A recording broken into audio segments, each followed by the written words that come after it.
we can accelerate the implementation of the AFCFTA through tourism, creatives, and cultural industries. Now, you have heard this morning in the opening just how critical the tourism sector in Africa is.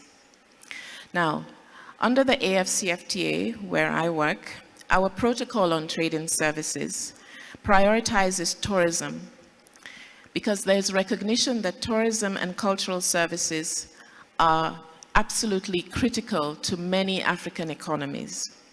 So tourism is one of the services that are included in the progressive liberalization negotiations under the AFCFTA. You may know that the agreement and its protocols on goods and services seek to promote sustainable tourism and cultural development under trade in services and trade in goods in order to enhance Africa's economic competitiveness, promote cultural diversity, facilitate the growth and development of the sectors, and improve social and environmental outcomes. So tourism, creatives, and cultural industries are some of the most progressive and dynamic sectors globally. The industries not only fuel socio-economic progress and job creation, but also structural transformation, particularly in smaller economies. These industries also represent the unexploited economic potential to contribute to the innovation economy and integration of women and youth in supply chains and other dynamic sectors. This is why tourism, creatives, and cultural industries are recognized as crucial industries that propel economic growth and generate employment opportunities on a global scale. So our distinguished panelists are going to interrogate a little further this our endeavor to have intra-Africa tourism play such a crucial role in the development of the sector and the wider economy in order to grow the economies in Africa. So let me start with the first question. And for any of our distinguished panelists that want to say a little bit more about their work in their various designations, I would invite you to also do that.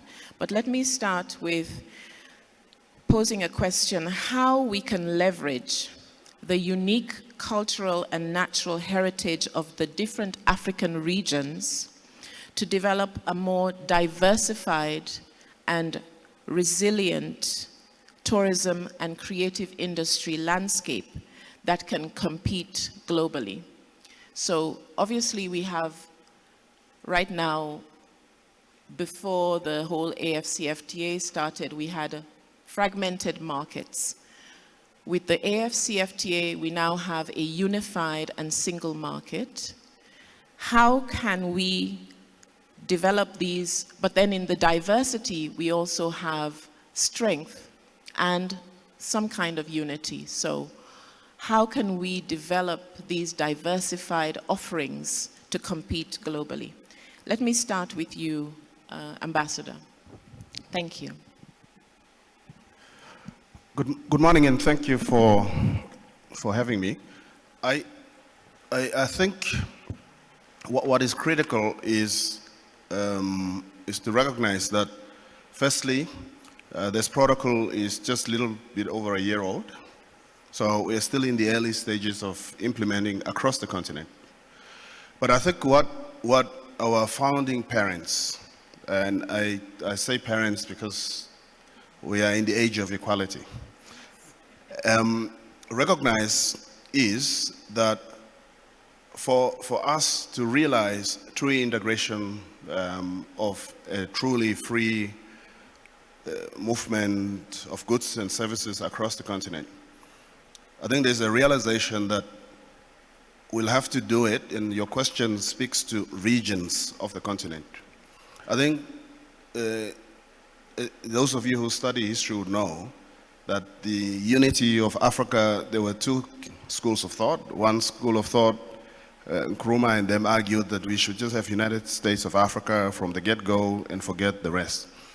Mwalimu Nyerere and them argued that we should evolve progressively as regional blocks until we get to this vision of a unified Africa. And I think in this industry, that's probably the same thing we need to look at. So what are the examples of within Southern Africa that I'm a little bit more familiar with? What are some of the examples of what's happening already that we probably should be emulating and encouraging? Firstly, Elsia this morning in her presentation spoke about this idea of a uni-visa for the CASA uni-visa. I think what that does is allows free movement. Obviously, the aim is to get in more tourists from outside of the continent. The second thing that Botswana has done very well, which is a classic example of good neighborliness. Now, I'm from Namibia. I can now come to Botswana just using a national ID. Because we focus so much of our energy on attracting international tourists that we forget that the focus also needs to be on domestic and regional tourism. And for that to truly happen, we'll have to drop these artificial colonial borders in a responsible manner that, like we have begun to do as good neighbors, Namibia and Botswana. So I think that's another example of how do we celebrate that which is regional. And a final example that I could probably just use, I've been in Gaborone now since Saturday.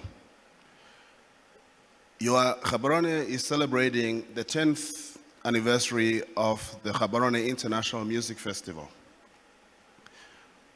We are celebrating this 3rd edition of this forum in the same city, during the same time. So I'm thinking you have tourism discussion here. On the other side, we're celebrating the creative industries in the same city during the same time.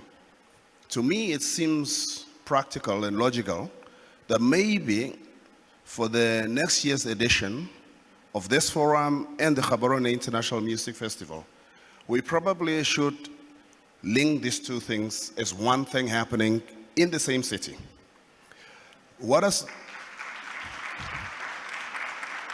Because tourism is not an activity, as we all acknowledge, that stands alone away from the creative industries. These things are interlinked, and I think that's why the protocol is written in the way it is.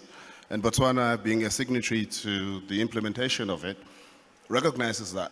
So I suspect when we return next year, maybe it's there. What else does Botswana do very well?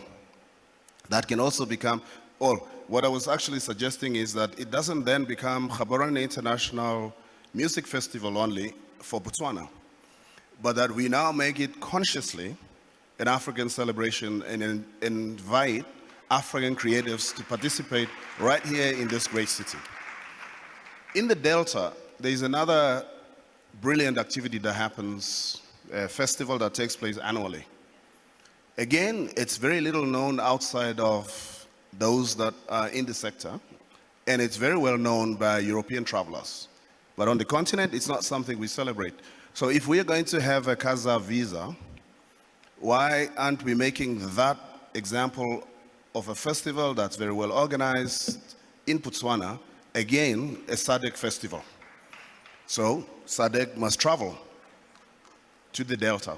So I'm just thinking that I think if we're going to say, how do we celebrate what is best within the regions? We already have good examples.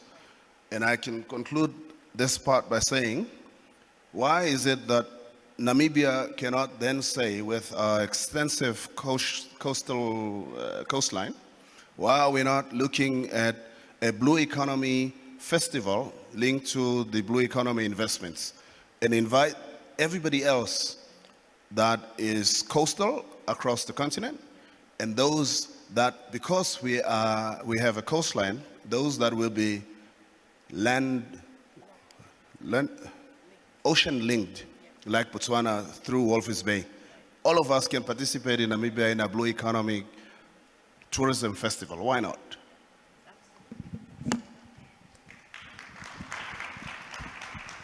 Thank you very much for that suggestion, Ambassador. And actually, if you take that point and you think about the Atlantic coast, and you travel up the Atlantic coast, eventually you get up to Ghana. So can I invite our Deputy Minister to perhaps speak to this issue? I know that Ghana has been, I think for the last 2-3 years, doing the year of return for the diaspora in the Americas. But what about Africa? Is there a special invitation you can extend to the rest of Africa in terms of tourism in Ghana?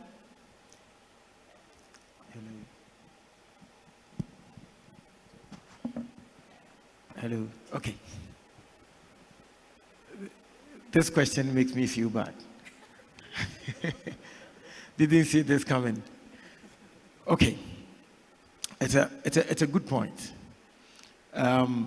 We cross over to Europe, to the Americas, to invite people to come to our countries in Africa, forgetting of our next door neighbors. But it is because of how we've been molded over the years. Our mindset is the biggest challenge we have as Africans. This morning when I was coming in, I met Mr. Kwache at the restaurant. So I asked him why he was wearing suit. And then he gave me one fine excuse. I am yet to buy into the excuse. But then again, I told them I wore suit too this morning. But if I'm come to talk about culture, I'll feel guilty to be wearing suit. So you can see that almost all of us, apart from you and I, are in suit on the stage. It is again the mindset. We've been made to think that even if you want to invite, if you want to do business, anything that you want to do, cross over to the other side of the world and not Africa. And that is why our networks in terms of flight connectivity has also been made such that it becomes difficult inviting your next door neighbor. And so we've got a lot to do to market Africa to each other. Truth be told, I never envisaged a Botswana like this when I was coming in. My first time in Botswana, and I must accept, I am overly impressed with what I see because I've been made to think that there's nothing good in Africa. So whenever I'm visiting an African country, I expect some broke, dry environment that we often see on TV, that they show, international media show to us. So we have a job to do to educate ourselves, to market ourselves, in quotes, sexy enough to attract each other. And so forgive me that I have not invited Botswana to Ghana yet, but it's a good conversation. It starts from now. Thank you.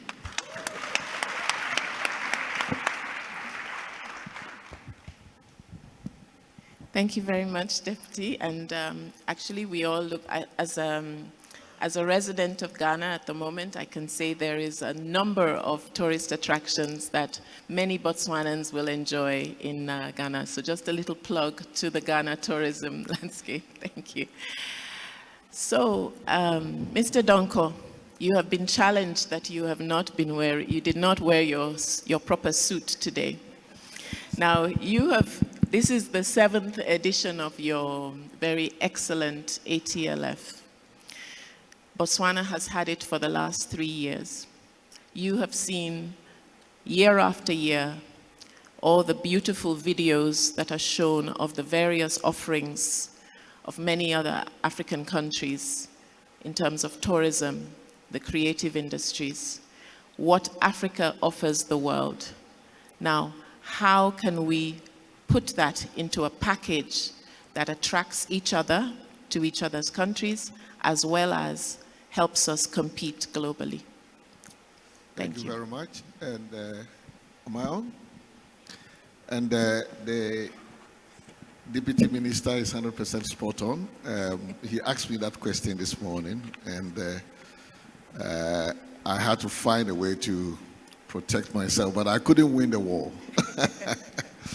Right, and I think a couple of countries, particularly the West Africans, Ghana, Nigeria, Senegal, Gambia, Cote d'Ivoire, have done very well in terms of portraying their culture wherever they are. And before I respond to your question, I think it's something that as Africans, possibly we all have to learn and educate ourselves and find a way to accept. And a very good example, if you look at India president will never go into a meeting wearing a suit. No. Do we agree on that? Yes. Right. I know Ghana president sometimes dresses like what you wear. Nigeria president dresses, I don't know how we call that one, the long one with the sleeves. Right. Okay. So, Minister, I think you are right. It's something that we got to do, and we show Botswana showing a lot of the fabric and the culture. But coming back to that question, I think there are opportunities, a current opportunity that could be leveraged, but I don't think we got in our head around it. And I will start from West Africa. Ghana we had a privilege in working with Ghana Tourism in developing their brand and marketing strategy. And they had, possibly following that, the year of return in 2019. And that year of return brought not only across the Atlantic, but also Africans to come to Ghana. And that particular position Ghana in a different way using culture, because the year of return was about music, it was about culture, it was about fashion, it was about gastronomy. And that brought everyone to Ghana. And following that, some young lads started the Afrochella. And one of them was with us last year, and they have been part of our mentorship and support program. And Afrochella has been going, it's now changed to Afrofuture, which I love most because it's forward-looking. Right, and I will tell you that during COVID, I think 2020, that event took place, and I was flying to Accra, and the plane was full of so many, and even there are people from Botswana who go, there are people from South Africa, because I love talking to people when I'm on the plane, because I want to know what is influencing their travel, understand the motivation for travel. And a lot of people went. So I think I like getting into solution mode. I always, I fight the fight and I say, okay, we fought enough, let's get into solution mode. The ambassador has given us one solution, which is, why don't we look at the festival in Botswana? And it's easy to make it, if it's not even Pan-African, we can make it SADC region. And I believe that that will still attract. And how do we do that? Currently, I know Namibia and Botswana, you don't need a passport to travel between the two countries. You use your card through the Kazangulu, isn't Kazangulu, ambassador, correct me, one of the borders. So that automatically will bring people. I know Namibia is in the room, and I know, Ambassador, you are Namibia. During the Youth Summit, and I know the director of Namibia Tourism is in the room, and I know there is a colleague from Investment Board. We made one pledge, and I'm going to challenge an ambassador, please help us here, that from the youth, when we had a youth summit in May, it was agreed that the sea, only country where the sea meets the desert is Namibia, Walvis Bay. And we say we'll have a Pan-Africa Walvis Bay Festival. That's the blue economy that we talk about. But Ambassador, I'm going to put my colleagues on the spot. We haven't heard from them. We had it in May. We are already in August, September. And the person is the room, the corporate is the room. We will let that happen because people have been asking us. So that is one opportunity. In addition to the southern. Then if you go to Swaziland, we have what we call the campfire. That brings people from all over the world. And I know that there could be one or two people from Eswatini in the room. What can we do? So, Beatrice, through your platform, and then you have got Canis. And South Africa, I know Gauteng Tourism is in the room, and they have got what they call the Delicious Festival. We got a Standard Bank Jazz Festival, and we bring all sort of people. So there is no need for us to reinvent the wheel. So let's have, and AFCTA is going to help us to achieve this. We go to Rio, there's Rio Carnival. Everyone goes there, thousands of people. Why can't we have the African one? And I believe that if even we do regional, it will work. So AFCTA, ourselves, Namibia, all these countries that have, I believe that we can have a carnival or a festival, if we don't want to use the word carnival, that could at least bring people together. And you got Cannes, it's a very good opportunity. So if we look at that, I'm sure that we can do. We don't need to reinvent it. Let's identify who I'll call them the custodians of these events are. Let's have a roundtable session. Let's discuss with them and agree what can be done so that next year we don't come and sit here and talk about the same thing. Thank you. Thank you very much, Mr. Donkor. That is very, very well taken. I believe that we have quite a few examples now of how we can leverage. Now, let me turn to the second question I have, and I'll pose the question to Mr. Mamfuno. What strategies, talking about solutions that Kwache has mentioned, what strategies can we employ to overcome any perceived logistical and infrastructural challenges that might hinder the growth and integration of tourism and creative industries within Africa? So effectively anything that promotes intra-Africa tourism and travel. Thank you, sir. Thank you. Thank you so much, and good morning once again.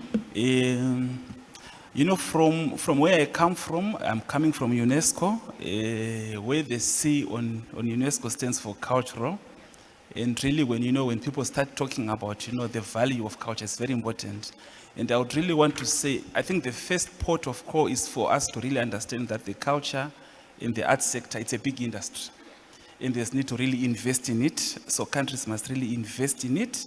And by investing it, it also means, really putting resources into it. And making sure that, even the status of our artists is actually promoted. I had the colleagues here already talking about the cultural festivals and, things like that. And, sometimes it's disheartening, so you'll have your festival, for example, a big one, and then it's the artists who will be coming from Europe who actually get more money as compared to your own local artists. So it's really important for us to really understand the value and then the importance of promoting our own artists. The 1980 UNESCO recommendation on the status of the artist really calls on member states to really value, artists and make sure that, you promote their industries, you promote the work that they are doing. But also to try and, invest in terms of infrastructure. You asked about infrastructure, for example. You will notice that most of our sites, for example, we have what we call UNESCO World Heritage Sites. We have more than 140 in Africa, but still it's just a drop in the ocean because, if you consider the amount of heritage, both natural and cultural, that we have, we're actually doing very little in terms of, submitting nomination files for our own sites to be on the World Heritage List. And I think it's one of the things that our countries really need to do. But then we need to improve the infrastructure around those sites. There are sites that are very difficult to reach. We have quite a number from Zimbabwe. I know there are colleagues here from Zimbabwe. It's difficult to get to Kami World Heritage Site, for example. It's an important heritage site, but for you to get to it, the road is bad. We need to invest in that. We also need to invest in terms of, connectivity, for example. Let's make use of solar energy, for example, to make sure, that, our sites, they've got everything. So the connectivity is there. When people are there, they are also able, to do whatever they want to do. These days, people are even talking about, virtual reality, augmented reality. Let's make use of all these, digital technologies to make sure that even those people who have got disabilities, persons with disabilities, can even enjoy our heritage. So they can enjoy it with a computer. When they get to the site, probably they can't, walk up the site, or they can't move around Great Zimbabwe. They can't, move around Tsodilo. but they will be able to actually, use technology and really access, and enjoy the heritage that is there. I think it's important for us to really make sure that, our heritage sites, they're accessible.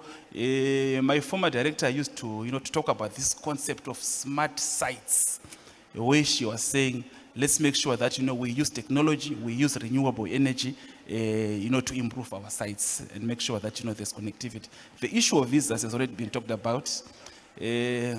So one time I was going to Algeria, but I had to go to Qatar first before coming back to, to Algeria. Connectivity, the issue of the airlines.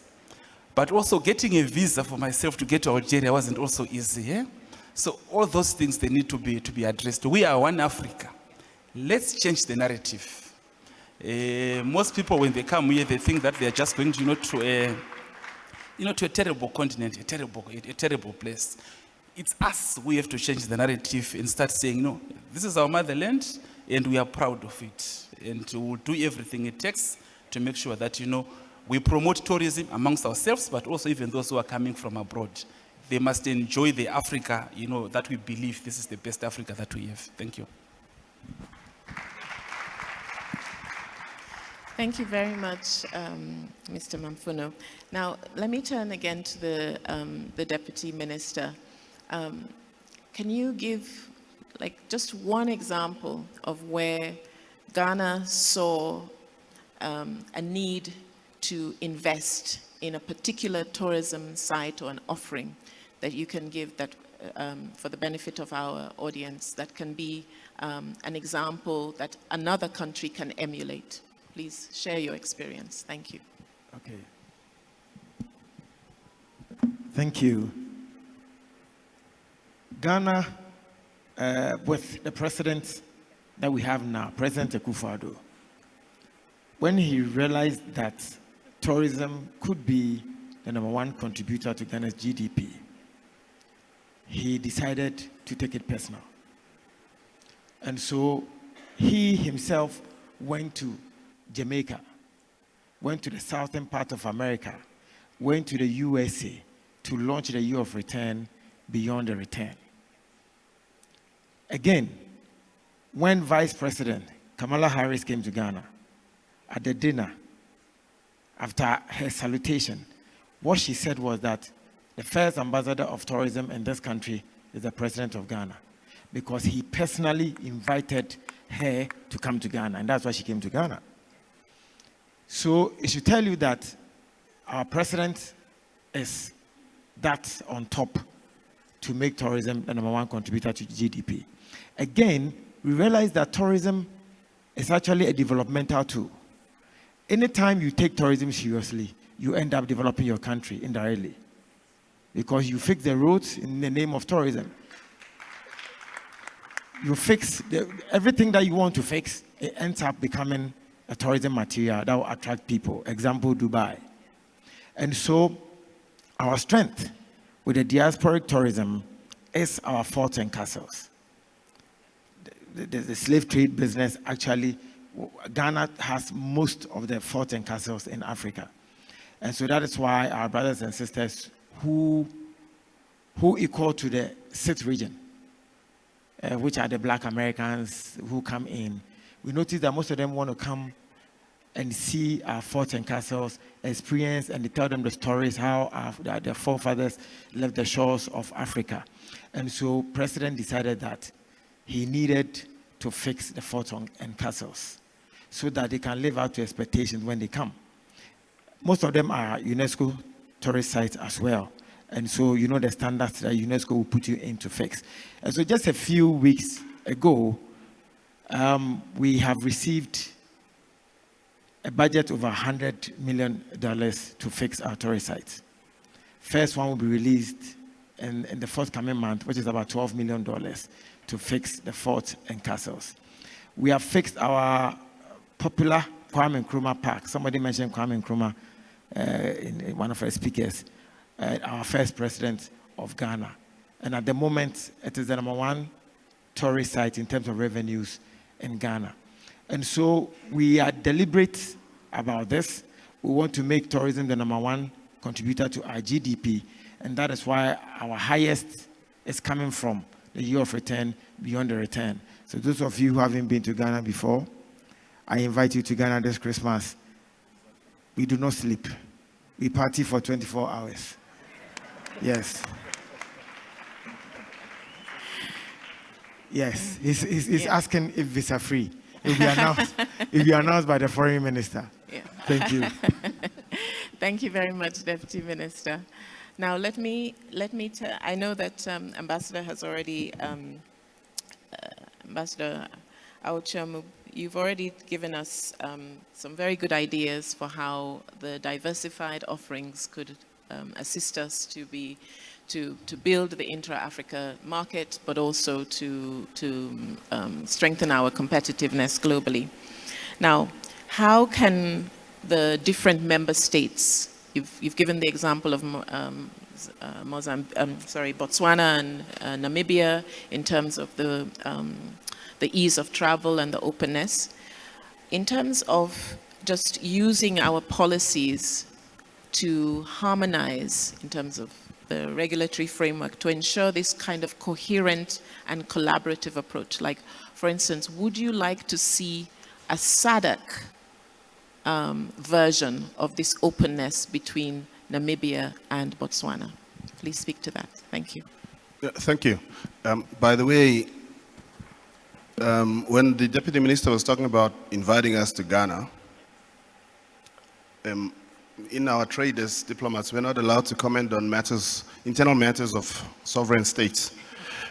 But in the comfort of this house, I know that visa will be an issue to go there for many of us, as is the case with the next door neighbor, the bigger one, or I don't know which bigger. And I wanted to talk about harmonization of visa policies. When Namibia took the decision recently to say to Europeans who refuse us visa-free access, in fact, there are only 33 countries. We said you'll get visa on arrival. The first set of people who raised hell were not Europeans. It was our own nationals who said you're chasing the Europeans away and killing our tourism industry. Visa on arrival. Imagine, we didn't say that they will not get visa. We said they are welcome. They must just pay for it, like we do. So we thought that's true sense of reciprocity. What I'm thinking is that if the rest of the continent has the same attitude, and we all say the same thing, that everybody that visits Africa, the way you treat us is the way we will treat you, I think it's, and this is not scaremongering or political speak, and I love President Masisi in that sense. It is him and our late president who are taking the leadership in terms of harmonization of what SADC has anyway decided is policy with respect to free movement of people. I know that if there was a debate in Botswana Parliament I follow very well, around whether the same should be extended to Zimbabwe and to Zambia. I listened to some of the MPs express their views, which were very interesting. And the president was saying, but what is the problem? When we have opened with Namibia, nobody raised any eyebrows. Now, when we are saying, do the same with the other neighbors, logically, who are already anyway moving up and down, legally, we don't know. Let's just regularize the situation. Some people were saying we shouldn't do that. So what I'm thinking is that it's a SADC position, it's an AU position, that continentally we should move freely. I think if on the visas we begin to move in that kind of direction, where we don't have to discuss visa, but we say you have a national identity document, please come visit, come see your relatives, see your cousins across the border. I think that would be the first port of call. Secondly, and I, again, have to use the example of our two countries. It's the only ones I can speak with without interfering in other people's business. When the announcement was made by Air Botswana that they will now connect Gaborone to Windhoek as of October. Direct flight. Air Botswana, by all measures, is not the world's largest airline, even on the continent. But this is a bold move by others that are treated as small to say, we will take the first step so that we can deal with this issue of connectivity. I think that's a very good example.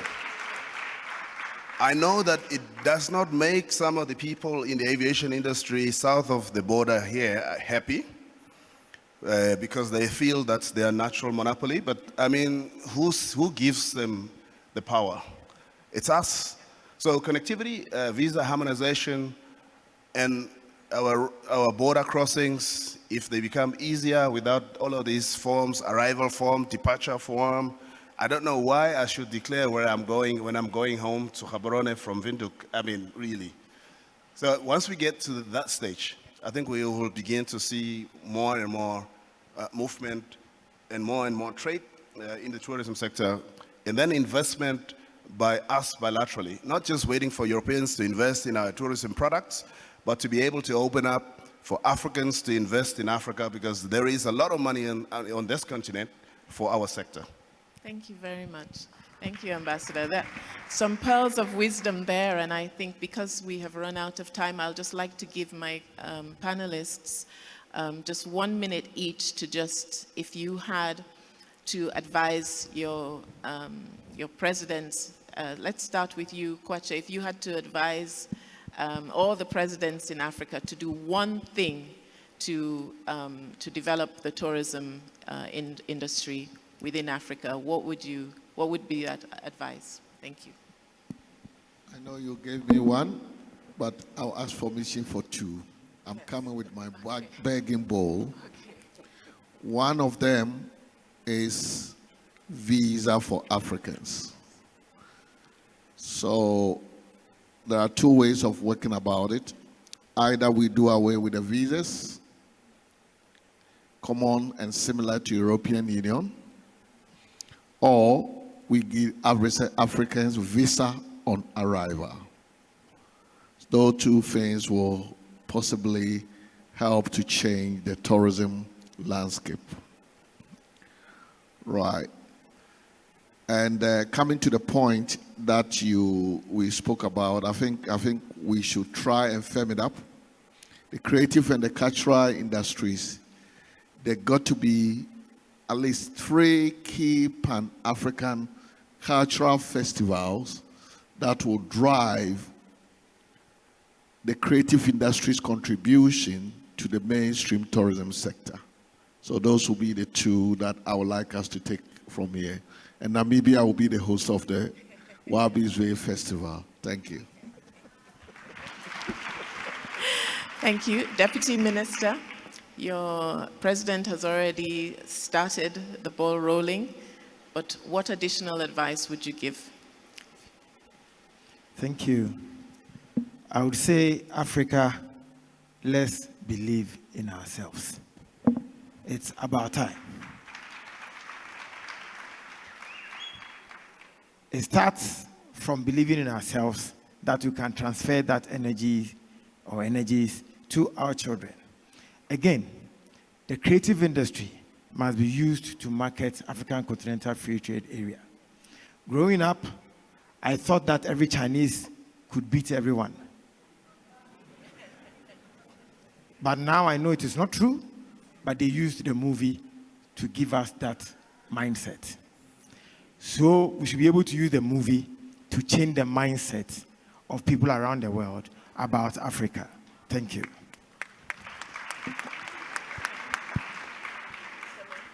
Yes, thank you. Okay, yes, thank you. For me, I would really say probably not advising a government, but by maybe all the governments. Yeah? So when we sign international instruments, whether they're international conventions that would have ratified, let's domesticate and implement them.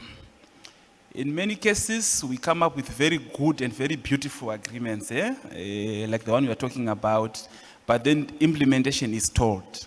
Let's implement, let's domesticate and then implement them. We need results. If we continue talking without action, then we will not achieve anything. Thank you. Very true. Thank you. And finally, the final word to you, Ambassador. I've said enough, and maybe my visa for Botswana will be revoked after this.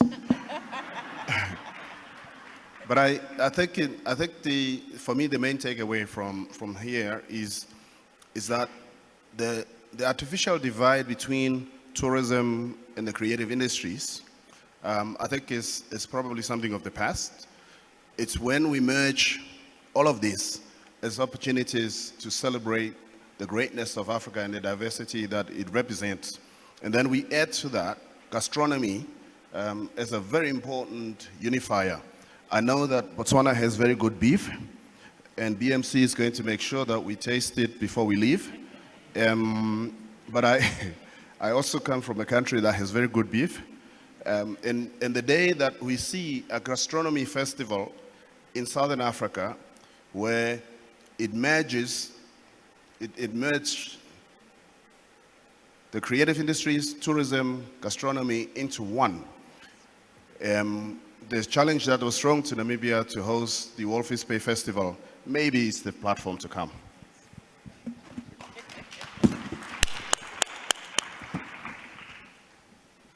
Thank you very much to my distinguished panel. I don't think I can summarize succinctly the pearls of wisdom we have heard, but suffice it to say, one of the takeaways for me is one, change the narrative.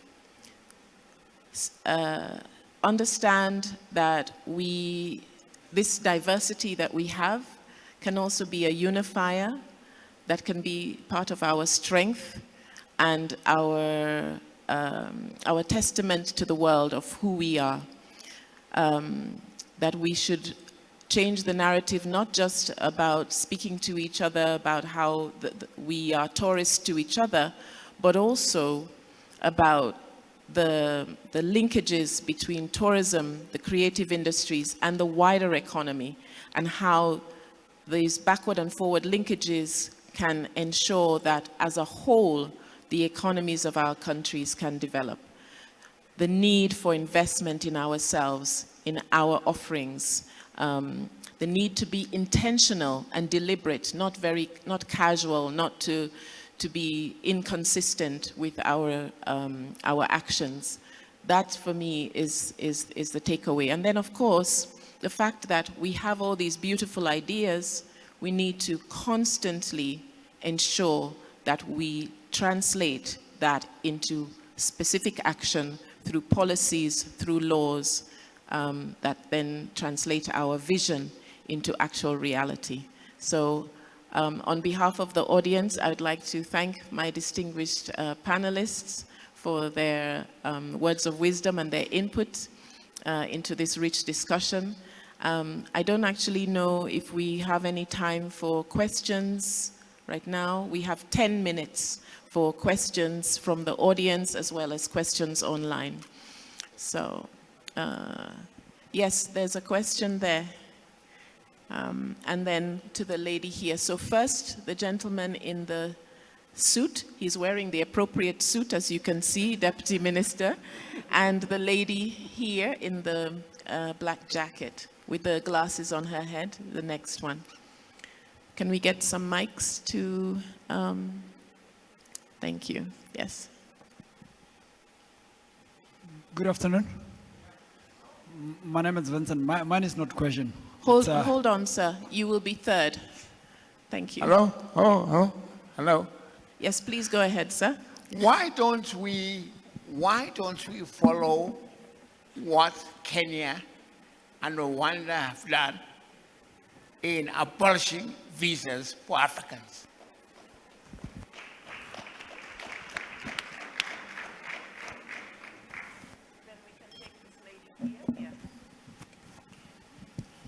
The lady in the glasses, yes, thank you.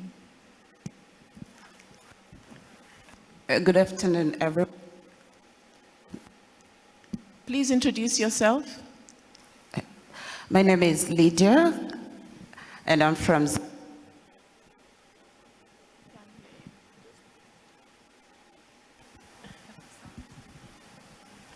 Can we ensure the mic is working for the lady, please?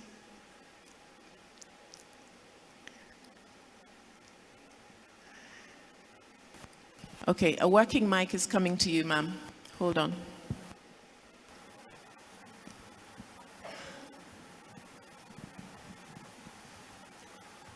Good afternoon, everyone. My name is Lydia, and I'm from Zambia, but I live in Germany. And my contribution, it's not really a question. I would like to support what was said from Namibia. So yeah, the most important thing that I want to add on is the issue of connectivity and visa-free travel. I live in Europe, and I enjoy traveling the whole lot of Europe because I don't need a visa. I've stayed there for quite a long time, and this makes me very, very easy to travel around Europe. And if it starts within Africa, the same that has been said that was done in Namibia to also our neighboring countries, it will be very easy and effective for our tourism within ourselves. And this starts with us. If we do it within our continent to make it easy to travel to one another's country, we'll be able to explore and know the diversity of each other. If I'm not allowed to travel to my neighboring country with difficulties, how will I sell you out there? Yeah. It will be very, very difficult for me. But if it's easier for me to travel to my neighbor's country and be able to learn the diversity that they offer and the tourism that is there, Thank it you. will be my responsibility as I travel to be the first person to sell the richness and the beauty of my continent. Thank you Africa. very much, ma'am. Thank So you. thank you. Thank you. Can we have the question from the gentleman, and could we actually have some questions to our distinguished panelists? Thank you. Good morning. Oh, good afternoon. My name is Vincent Sebati. Like I said, mine is not. It's not the question. It's a comment or it's an appreciation. Something that my president here is actually talking about every day. Mindset change. That I think we've got a long way to go as Africans on issues of mindset change. In any way, one of the speakers talked about the event that is happening in Maun. That event is called Okavango is Calling. It's my event. And I'm the first man in this world to document Okavango Delta as a World Heritage Site through the radio. Not even BBCs have done that. Not even the biggest station in the world have done that. So the problem that we have in the African context is the mindset change. That people within the powers, people who are given the powers, we are concept developers. You throw them a concept, they put it aside, they think that this one is crazy. So I'm saying, please, as Africans, let's start now to change the narratives of everything. Thank you. Thank you very much. Those are very good observations, yes. There's a hand here. Can we have some actual questions? And there was a lady here in the white jacket who wanted to ask a question. Ma'am, do you have a... Good morning. Oh, okay. But wait, I had pointed to the hand at the back there, and then we can come to you. Yeah. There's a gentleman in a, is it a green? Yes, that you, sir, yeah. If you stand, they can get the microphone to you. And then we can have the second question there. If you are making a comment, please try to keep it short, okay? And if it is a suggestion that has already been made by one of our distinguished panelists, just say you agree with the panelist and keep it short. But if you have a specific question, please ask the question and we can get a response. Thank you.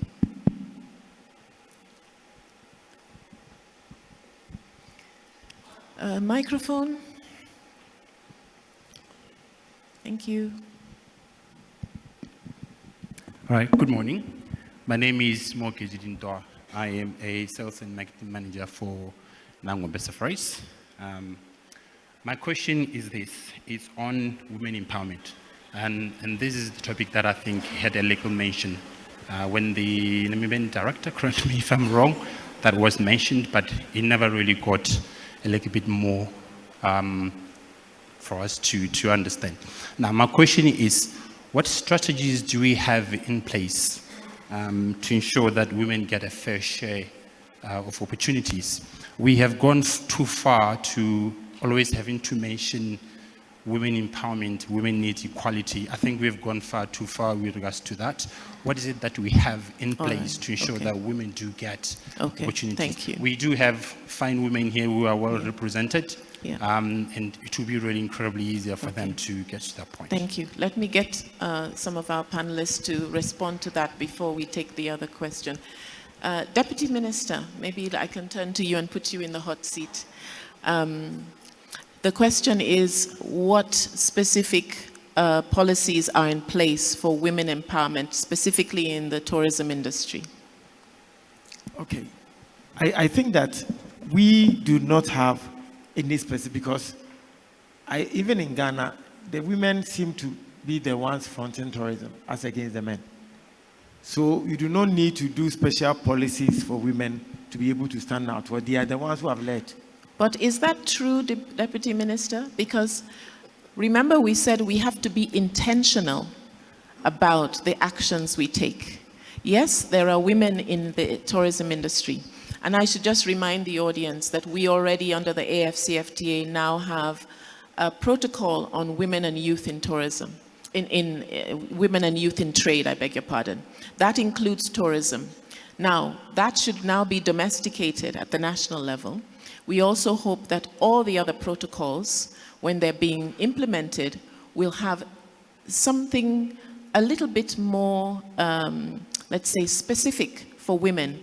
Because talking about leveling the playing field, which is effectively what we're trying to do in the AFCFTA, we have to be aware that there are some historical and perhaps maybe even cultural factors that have impeded women's access or women's participation in trade. So specifically, if there is nothing in it for women in trade, women in tourism trade in Africa, in Ghana, perhaps now that could be something that can be looked at. Do you agree? Okay. You know, AFTA is public international law.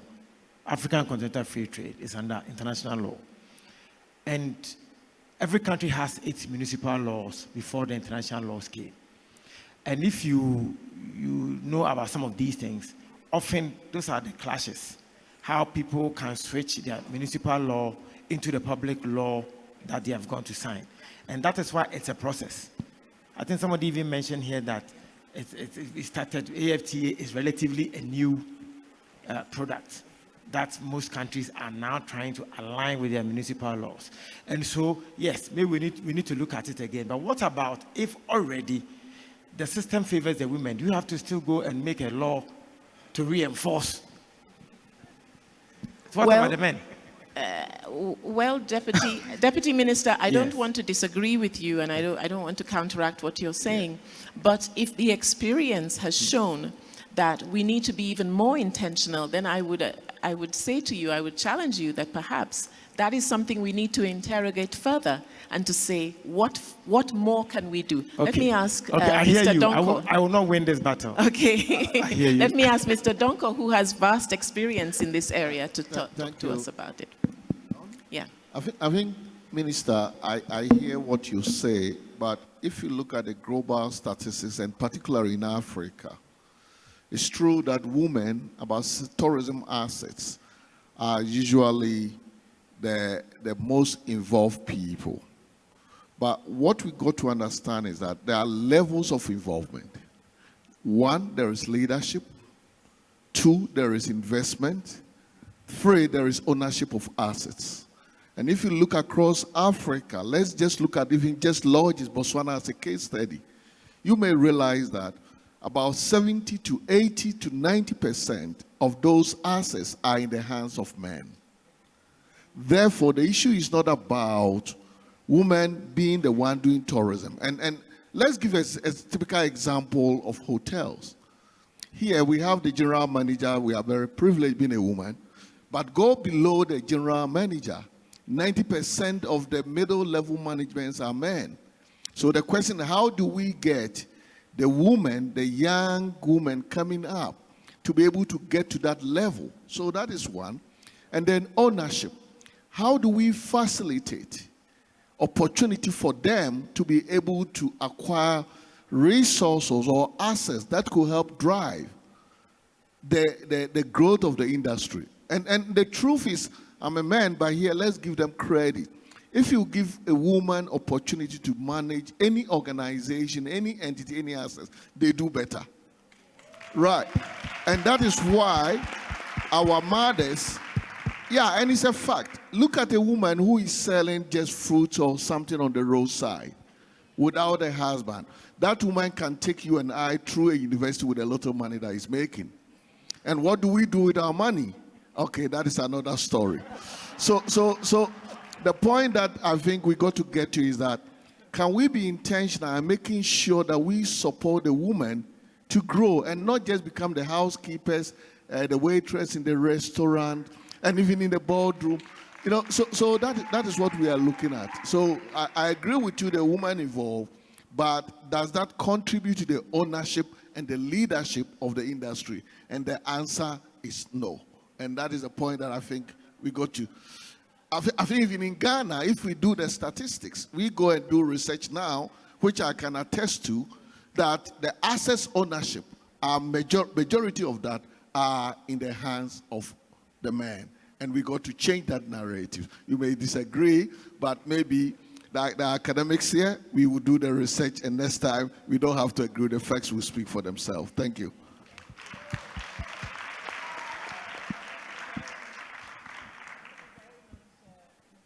And on that note, we have to wrap it up because we are out of time.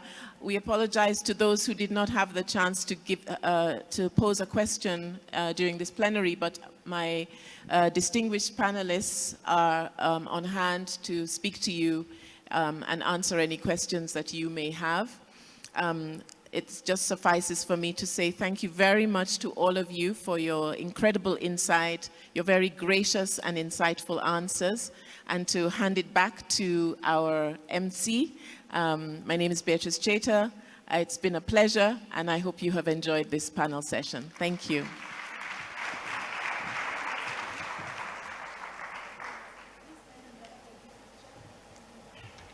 Can we please offer them a warm round of applause?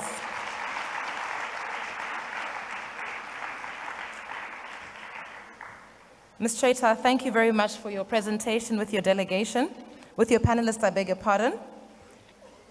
So the contribution that was mentioned earlier on finding a way to linking tourism and enabling events such as this and the GIMC in future prospects, it sounds like music to my ears because such an integration doesn't only speak to tourism. It speaks to the small man on the street.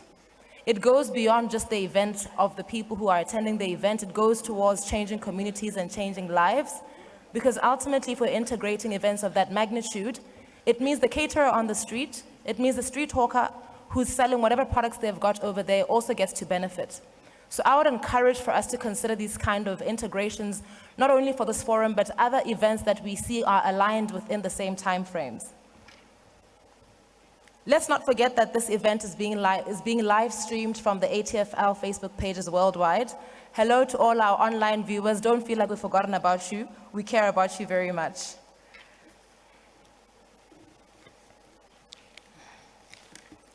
And now, we would like to move into the next session.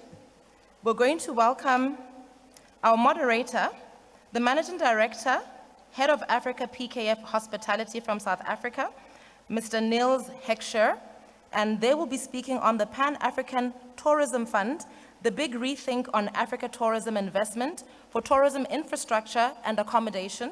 He will politely introduce his panelists. Thank you so much.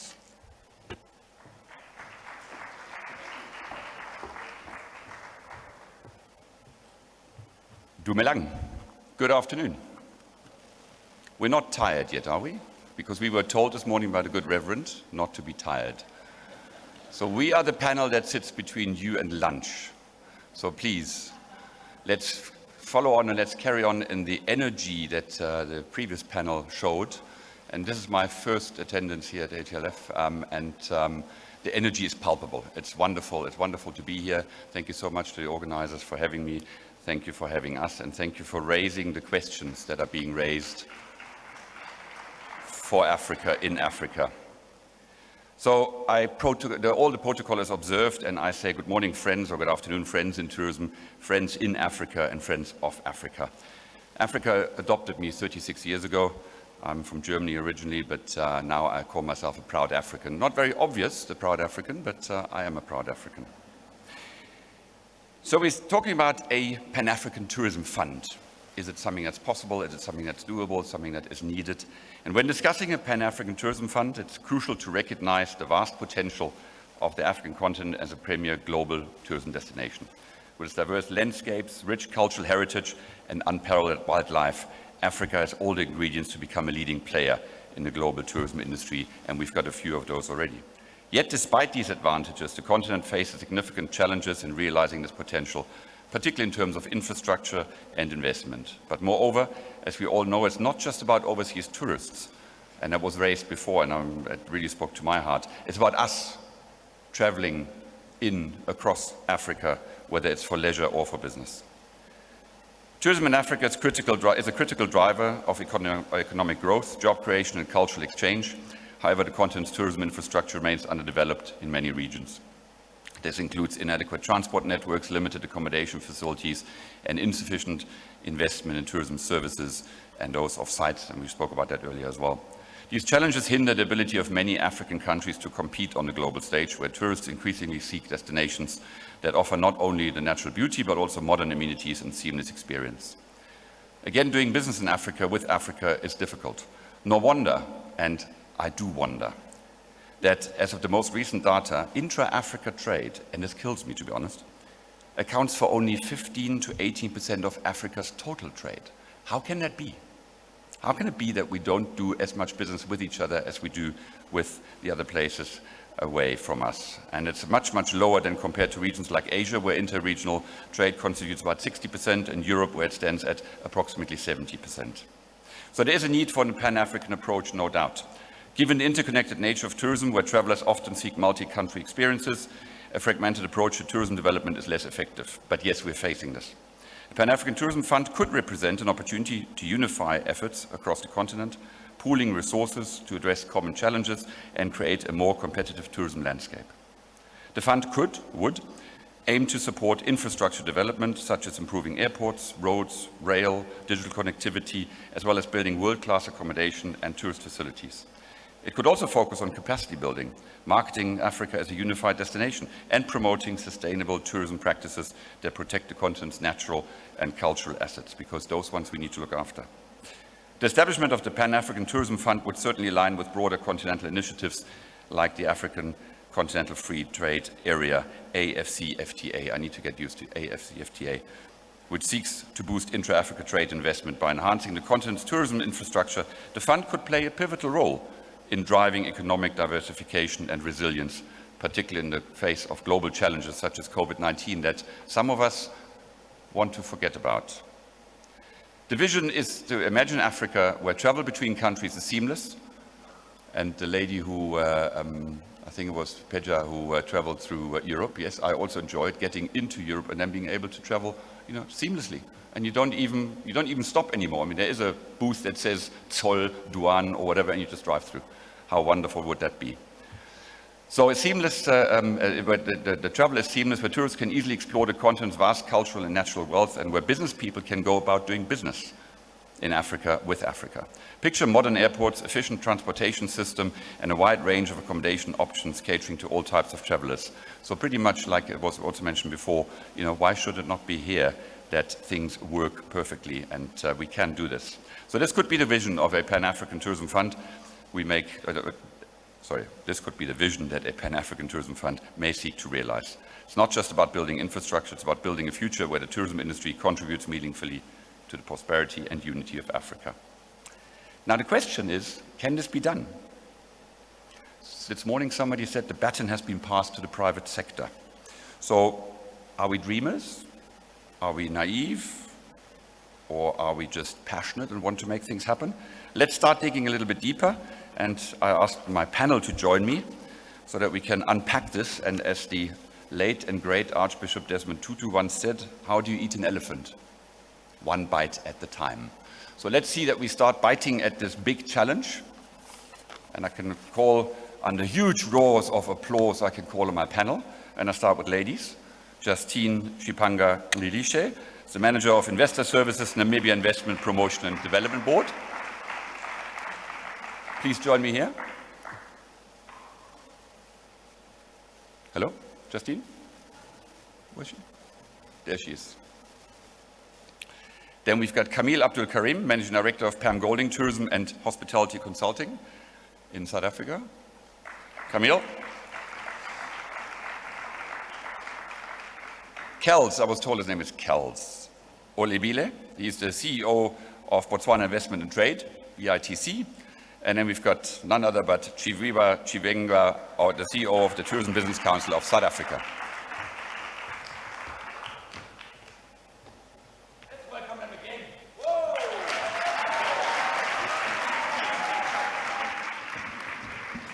That is a great welcome. Thank you, thank you, thank you, thank you. To give me a breather, may I ask you to introduce yourselves very quickly? Because if I had to start reading your biography, it'll take half an hour and we don't want to waste all that. So 1 minute for each, just to quickly say who you are and what you do, that would be fantastic. Ladies first. Thank you, Niels. Good afternoon, everybody. My name is Justine Shipanga Glishe. I am the Manager for Investor Services at the Namibia Investment Promotion and Development Board. I come with a 17 years of experience within the financial services sector in Namibia, mainly focusing on consulting and investment management. My role at the NIPDB entails overseeing the investor experience, retention and aftercare function. And I was also instrumental in developing or establishing a Namibia Convention Bureau for Namibia and enhancing and developing the MICE sector for the country. Thank you. Thank you. Welcome. Thank you. My name is Keletsusitsa Olebile, Kels in short. I'm CEO of Botswana Investment and Trade Center. We are basically the Apex Investment and Trade Promotion Agency of the government of Botswana. So basically, anybody coming into Botswana seeking to invest or trade, we will be the gateway through which you come. I look forward to this conversation this afternoon. Thank you. Welcome. Hi, my name is Stone. Yeah. Hi, I'm Camille. I head up an advisory and consulting firm specializing in the hospitality sector, Pam Golding Hospitality. We're also the African division of Savills, who are based in the UK. We work across the continent, from Algeria right down to Cape Town, and from Seychelles all the way through to St. Helena Island. Welcome, Camille. Hi, good afternoon. My name is Chifiwa Chivengwa. I'm the CEO of the Tourism Business Council of South Africa. I also do some work for SADC Tourism Business Alliance, which is a private sector body representing the apex bodies, the private sector in the SADC region. And I also do some other stuff, but we'll talk about it as we go. We talk about over a beer later on. Or a piece of beef. I believe beef is very good here. Have you heard that before? That's a German trying to be funny. Chief, let's start with you. And we're trying to sort of get ourselves, with these questions, get ourselves to maybe a conclusion in about 40 odd minutes, you know, how we take the next steps. So these are all very structured questions, I think. Infrastructure development. What specific infrastructure projects would you say are critical for boosting tourism in Africa, and how can they be prioritized under the Pan-African Tourism Fund? Thanks, Neil. You know, when I was preparing for this, you know, I thought hard around infrastructure within the tourism, you know, sector.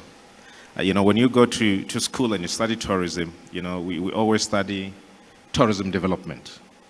And usually when you study tourism development, you look at the infrastructure that's related to tourism.